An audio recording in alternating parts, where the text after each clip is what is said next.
கர்த்தருடைய வசனத்தை தியானிக்கும்படி நாம் கூடி வந்திருக்கிறோம். நம்முடைய தியானத்துக்கு ஆதாரமாக 2 கொரிந்தியருக்கு பவுல் எழுதின நிருபம் 4வது அதிகாரம் 18வது வசனத்தை நாம் தெரிந்து கொண்டிருக்கிறோம். 2 கொரிந்தியர் 4:18. ஏனெனில் காணப்படுகிறவைகள் அநித்தியமானவைகள், காணப்படாதவைகளோ நித்தியமானவைகள். அநித்தியமானவைகள் என்று சில காரியங்கள் உண்டு, நித்தியமானவைகள் என்று சில காரியங்கள் உண்டு. நித்தியமானவைகள் என்று சொன்னா அளவில்லாதது, எல்லை இல்லாதது அல்லது முடிவு இல்லாதது என்று சொல்லலாம். அளவில்லாத கிருபைக்கு பேரு நித்திய கிருபை. எல்லையில்லாத வல்லமைக்கு பேரு நித்திய வல்லமை. முடிவில்லாத காலத்துக்கு பேரு நித்திய காலம். ஆக நித்தியம் என்பது அளவில்லாதது, எல்லை இல்லாதது, முடிவில்லாதது என்று சொல்லலாம். அதே சமயம் அநித்தியம் என்பது அதனுடைய எதிர்மறை. இது அளவுக்குட்பட்டது, முடிவு உள்ளது, இதுக்கு எல்லை உண்டு. இந்த 2 பதங்கள்ல நமக்கு அநித்தியம் என்பது நல்ல பரிச்சயமான ஒரு காரியம்.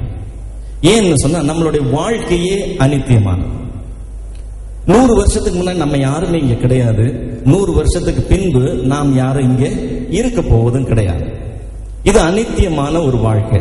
இந்த வாழ்க்கை மட்டும் அநித்தியம் கிடையாது. இந்த வாழ்க்கையின் ஒவ்வொரு பகுதியும், இந்த வாழ்க்கையை சேர்ந்த எல்லா காரியமும், அது இன்பமா இருக்கட்டும், துன்பமா இருக்கட்டும், சந்தோஷமா இருக்கட்டும், அல்லது வருத்தமா இருக்கட்டும், பாடுகளா இருக்கட்டும், எதுவா இருந்தாலும் இந்த வாழ்க்கையின் எல்லா அம்சங்களுமே அநித்தியமானதா இருக்கிறத நாம் பார்க்கிறோம்.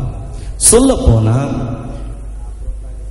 இந்த அநித்தியமான வாழ்க்கையில இருக்கிற நாம ஒவ்வொருவரும் அநித்தியத்துக்குள்ள அடைப்பட்டு இருக்கிறோம் சொல்லலாம். நம்ம அதுல இருந்து தப்ப முடியாது. நம்ம அதுக்குள்ளதான் இருக்கணும். இந்த வாழ்க்கை வாழுகிற வரைக்கும் நாம் அநித்தியத்துக்குள்ளதான் இருந்தாக வேண்டும். நாம் இந்த உண்மை ஓரளவுக்கு நாம் ஒப்புக்கொள்கிறவர்களா இருக்கிறோம். ஆமா, அநித்தியமானதுதான், அதை நம்ம மாற்ற முடியாது, அது அப்படிதான் என்று சொல்லி நாம் ஒப்புக்கொண்டு இருக்கோம். நல்ல நிகழ்ச்சிகள் முடியும் போது அதை இப்படி சொல்லி முடிக்கிறத நாம் பார்க்கிறோம். Every good thing has to end என்று சொல்லி அதை முடிக்கிறாங்க. எல்லா நல்ல காரியங்களும் முடிவுக்கு வரும். பழையன கழிதலும் புதியன புகுதலும் இயல்பு என்று சொல்லி நாம் ஏற்றுக்கொள்கிறோம். ஆக மொத்தம் நம்முடைய வாழ்க்கையில நாம் இருக்கிற வரைக்கும் நமக்கு அநித்தியம் என்பது நாம் கண்டு அனுபவிக்கிற ஒரு காரியமா இருக்கிறது. அப்படி இருந்தாலும் நம்முடைய உள்ளம் நித்தியமான ஒரு காரியத்துக்காக ஏங்கதான் செய்கிறது. அதனாலதான் சின்ன பிள்ளைங்களுடைய கதைகள் முடியும் போது they lived happily ever after ன்னு சொல்லுவாங்க. No one is going to live happily ever after. But அப்படி நடக்காதா என்று சொல்லி ஒரு ஏக்கத்தின் நிமித்தம் they lived happily ever after என்று சொல்லுவாங்க. எந்த அளவுக்கு இந்த அநித்தியம் என்கிற வார்த்தை நமக்கு பரிசமானதோ அந்த அளவுக்கு நித்தியம் என்பது ஒரு புரியாத ஒரு புதிர்.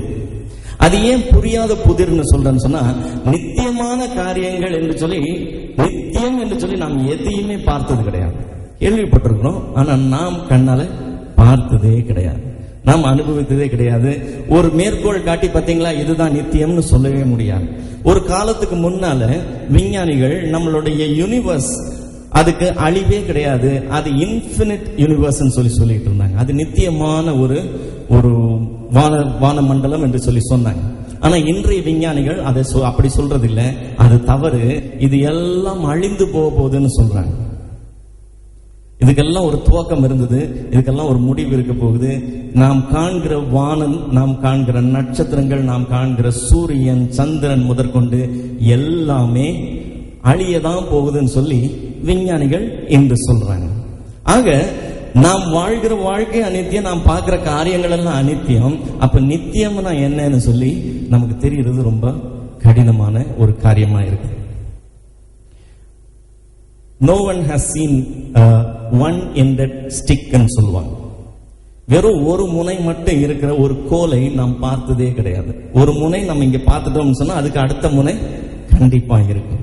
அளவில்லாம போய்கொண்டே இருக்கிறதாக நாம் எதையுமே பார்த்தது கிடையாது. சில சமயங்கள்ல எண்ணிக்கையில அதிகமா இருக்கிறத ஒரு எண்ண முடியாதது, அளவில்லாததுன்னு சொல்லி கற்பனை பண்ணிக்குவோம். ஆனா நித்தியம் என்று சொல்லுது அதை விட மேலானது, அதை விட மேலானது. ஆண்டவர் ஆபிரகாமுக்கு அவனுடைய சந்ததி எப்படி இருக்கும்னு சொல்லி சொல்லும் போது ஆதியாகமம் 22வது அதிகாரம் 17வது வசனத்துல சொல்றாரு, வானத்தின் நட்சத்திரங்களை போலவும் கடற்கரை மணலை போலவும் உன்னுடைய சந்ததி இருக்கும்னு சொல்றார். 15வது அதிகாரம் 5வது வசனம், அதை எண்ண கூடுமானால் நீ எண்ணுன்னு சொல்றார். அதை எண்ண முடியாது, அவ்வளவு அதிகம். நம்மால எண்ண முடியாதுன்றதுக்காக அது நித்தியமானது கிடையாது.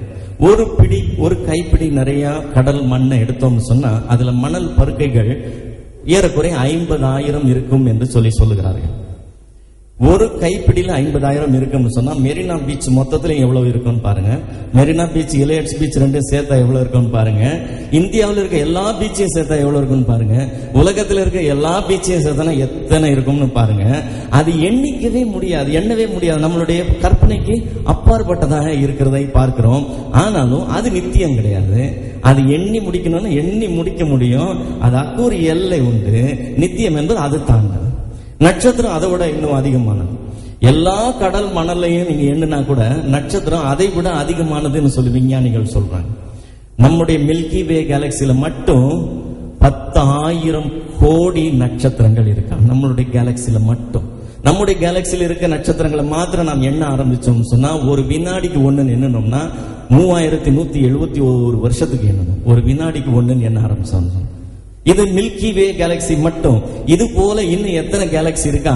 5,000 கோடி கேலக்சி இருக்கா. அப்ப எத்தனை எண்ணிக்கைன்னு பாத்துக்கங்க. அப்படி இருந்தால் கூட அது கூட அளவுக்கு உட்பட்டது. அது நித்தியம் கிடையாது. அதை எண்ணி முடிக்க முடியும். அதுக்கு ஒரு முடிவு உண்டு. இந்த நித்தியம் என்கிற காரியம் நாம் காணாத காரியமா இருக்கு. நமக்கு ஒரு உதாரணம் கூட கொடுக்க முடியல. ஆனா அனித்தியம் என்பது நாம் அடைபட்டு இருக்கிற காரியமா இருக்குது. எதை பார்த்தாலும் அனித்தியம், எதை தொட்டாலும் அனித்தியமாயிருக்கு. அதனால நமக்கு அது என்னன்னு நல்லா தெரியும். இதனால என்ன ஆகுதுன்னு சொன்னா, அனித்தியம் என்பது உண்மை, நான் கண்டு அறிந்து உணர்ந்த உண்மை. ஆனா நித்தியம் நான் கண்டதே கிடையாது. அதனால அது சிலருடைய கருத்து, நம்பப்படுகிற கருத்துன்னு சொல்லி ஆயிருக்கு. இது உண்மை, அது கருத்துன்னு சொல்லி. இந்த எண்ணம் இருக்கிறதுனால அந்த நித்தியத்தை பத்தி எது பேசினாலும் அது ஒரு ஃபிக்மெண்ட் ஆஃப் இமேஜினேஷன் போல சொல்றாங்க. சரி கேட்டுக்குவோம். நம்மளும் இல்லைன்னு சொல்றது இல்லை, இருக்குன்னு ஒப்புக்குவோம். ஆனா அது அவ்வளவு சீரியஸா நாம் எடுக்க மாட்டோம். இன்றைக்கு தேவனுடைய பிள்ளைகளாய் கூடி வந்திருக்கிற நம்மத்தில கூட இந்த எண்ணம் தான் அடிப்படையா இருக்கு என்பதை நாம் சொல்லலாம். இதுக்கு கன்ஃபர்மேஷன் என்ன சொல்றதுன்னு சொன்னா,